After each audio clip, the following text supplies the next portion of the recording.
This is The Law Show on CL 650. Now back to the show. All I want is the truth. Just give me some truth. No short head yellow. And welcome back to the show. I'm Zach Spencer, The Law Show here on CL 650. Joe Murphy QC from MurphyBattista in Vancouver, and from the Kelowna office of MurphyBattista is Bill Dick joining us in studio. Did you fly down or drive down? I flew down. All right, good. All right, now is everybody excited about the summer, because it was so hot last year? It's it's been a great spring, and we've already had some hot weather. People are getting their boats ready for the lakes, and there's nothing better than the Okanagan in the summer. We're so lucky. It's California in the summer for sure. That's right. All right, so we've been talking about ICBC and the fraudulent claims and this ad campaign that's ongoing on radio, TV, and print about fraud, and how there's a number here of $100 to $150 each year for each insured vehicle, which adds up somewhere between $400 million and $600 million of fraud that's built into the system that gets added onto our premiums. So basically, if you extrapolate this, it's costing everybody $100 to $150 more per vehicle. I have 3 vehicles, so that's $300 or more than that per year. And you're saying that with your experience in the system, ICBC is very good at catching fraud, and then most of the claims that they settle for personal injury, 99%, and it's a very small percentage, goes to court. So the system has its checks and balances. So you were mentioning in the break that maybe it was the lawyers that were being targeted here for running up the costs, and they've shifted away from that focus. Well, I think they're still focusing on that, but a big part of every year when ICBC wants to increase their rates, they actually go to the BC Utilities Commission to get them to accept it. The BC Utilities Commission actually sets the rate, but ICBC advocates for it.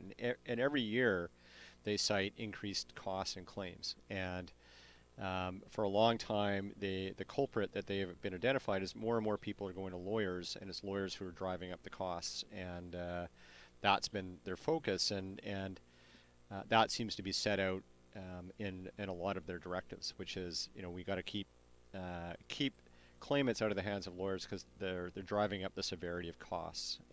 But if I look at this as an amount that somebody's getting as a settlement, you're just working on the behalf of your client to get the best possible settlement. But ICBC agrees to those numbers, right? So it's not like there's extra baked in because there's a lawyer involved. It's like they obviously agree that that's the amount that should be paid based on the person's injury, right? What they've found is that if they can be dealing with individuals right from the outset, being nice to them, giving them lots of benefits, that they can resolve their claims early without them going to a lawyer. For less money. And at the end of the day, oftentimes these people are still symptomatic, they're still having problems, they probably shouldn't be settling their claims that early, and they should probably be getting some assistance and help, and they're settling their claims for less than what the true value is in terms of their worth. That's what they want to keep doing, and that's part of their actual focus and their strategy as they've set out in writing. That's what they want to do. And from their perspective, they say they're just trying to settle claims early and fairly. From our perspective, they probably aren't. And so a big part of that is trying to keep people out of the hands of lawyers, because at the end of the day, lawyers are able to get them what their claims are really worth. Yeah, and that's what I'm saying. It's like you're vilifying the lawyers and saying that they're the problem in the system. But lawyers, ICBC has to agree to these amounts at the end of the day. Yes. And so you're getting your fee out of that amount that is being paid. But ICBC, you have to come to an agreement. Zach, if I can give an example, let's say there's an injury, sore neck, sore back, and let's say based on similar court cases, it's worth $10,000. And if the claimant has a lawyer, they should be recovering $10,000. But ICBC knows if the claimant doesn't have a lawyer, they can probably settle that for $6,000. And that's why they want to do that. They have big signs in the claim centers, give us a chance, deal with us directly. Because they would rather pay out $6,000 to the claimant directly than $10,000 to the lawyer, even though the cases in BC on similar injuries said this is worth $10,000. So they're saving money by keeping people away from lawyers, but it's nonsensical to suggest that because they're going to lawyers and getting a fair amount, that there's somehow something bad or wrong about Could that. they say, well, after you pay your fees, you're ending up with the same amount in your they, pocket? They say that. And in fact, trying to discourage people from going to lawyers, they will say, well, you don't need a lawyer to take 25-30% of your fee. You might as well just settle with us. In my experience, and I don't want to take on a claim if at the end of the day I'm not going to make a material difference to them even after my fee. And my experience when people come to me and say, well, ICBC's offered me $2,500 or $3,000 and they're still significantly symptomatic, I say you can't settle your claim until you know what's going to happen to you, at the very least. Plus, that's not even close to being the true reflective value of what your claim's worth. Well, we hear these stories about, we're in an election cycle in the United States now. We're not hearing it in this election cycle, but in previous election cycles, we've heard about runaway insurance costs in the medical hospitals from lawyers being very aggressive in getting these huge settlements. Now, you're saying that, you're suggesting that maybe settlements aren't too different on either side of the border when well, they're hugely different, and a lot of people have this perception in Canada that we're on a tort system that is the same as the United States. It's vastly different. We have caps on a number of different heads of damages, including pain and suffering in Canada, that they don't have in the United States. So the most you can get for the most egregious injury, quadriplegic, severely brain injured person in Canada is about $350,000. For the pain and suffering. For the pain and suffering aspect of it. Family compensation claims, where they're wrongful death claims, are restricted purely to the financial aspects of the death. You get nothing in terms of compensation for someone who's died. In the United States, they do not have those.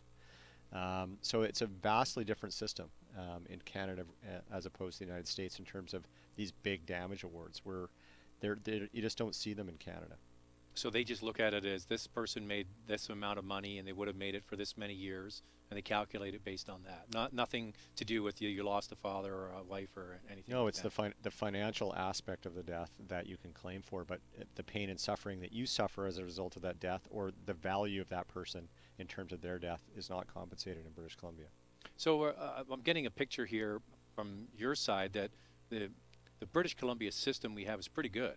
That we have ICBC that offers a very good value insurance program.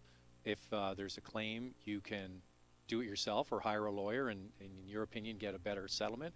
And they're pretty good at catching fraud. So yes. Why this battle in the media about fraud? I presume, and I don't know for sure because I'm not behind the closed doors, but that this is a campaign that's designed to take any attention away from the hundreds of millions of dollars being paid by ICBC to the government each year. And it may be directed towards getting people to understand that fraud is a huge problem. We've got to change the laws. We've got to pay out less to these people, which would leave more money to go to the government.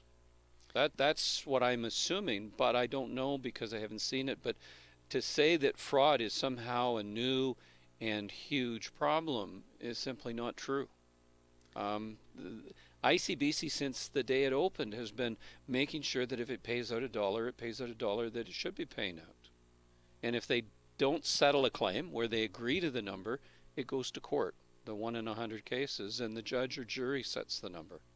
Well, I'll tell you what we're going to do. When we come back, there's some additional numbers, and Joe, you touched on it, that government is using ICBC as a bank machine. We've already added up some of the numbers earlier in the show to the tune of $1.2 billion. But there's additional amounts, MSP, tax that you pay on your insurance premium when you pay it every year or every month.